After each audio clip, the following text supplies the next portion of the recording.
ہر دور کے اندر اسی جدت کو جو نا وہ پسند کرتا ہے.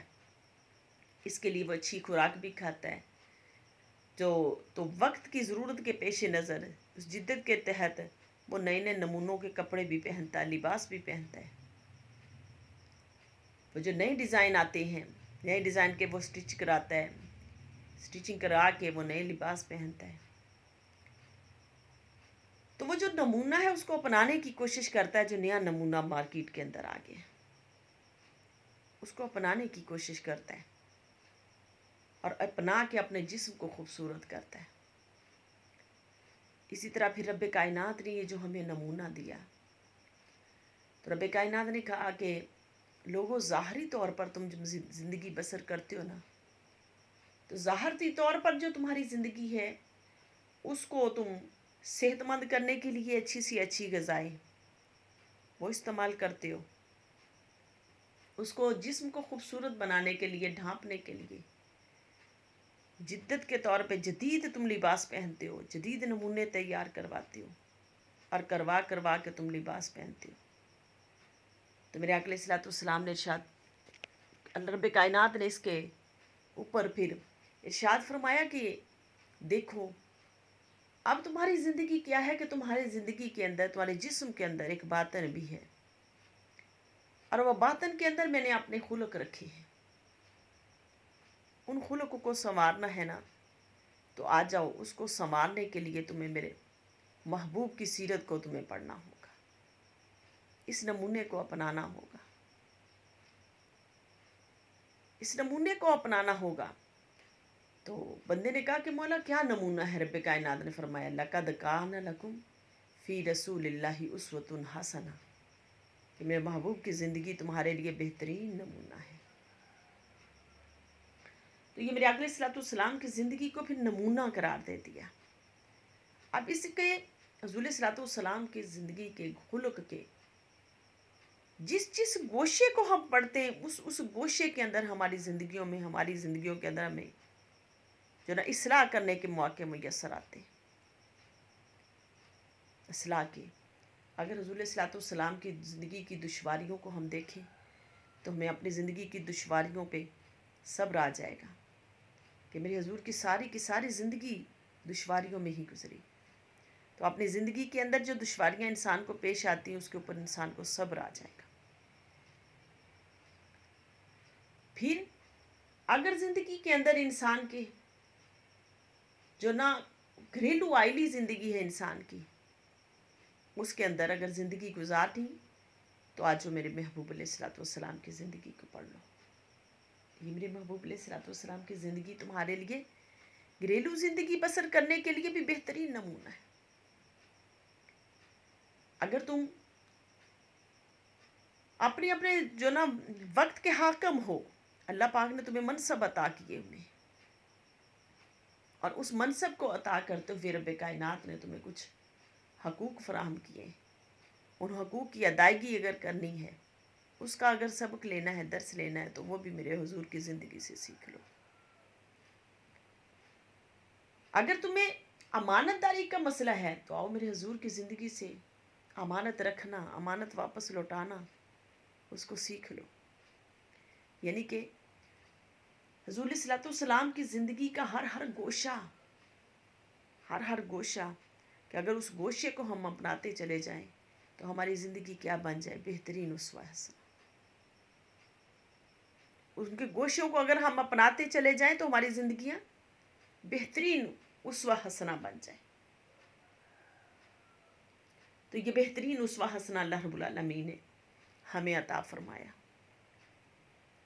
تو آئیے جو ہم حضور علیہ الصلوۃ والسلام کی جو نا زندگی کا تھوڑا سا جائزہ لیتے ہیں کہ میرے آقا علیہ الصلوۃ والسلام کی مکی زندگی، نبوت کے 10ویں سال میرے حضور علیہ الصلوۃ والسلام جب میرے آقا علیہ الصلوۃ والسلام کی غمخوار زوجہ حضرت خدیجۃ الکبریٰ ان کا وصال ہو گیا، اور آپ کے چچا ابو طالب ان کا بھی وصال ہو گیا. اس کے بعد حضور علیہ الصلوۃ والسلام کی زندگی مشرکین مکہ نے اتنی مشکل بنا دی.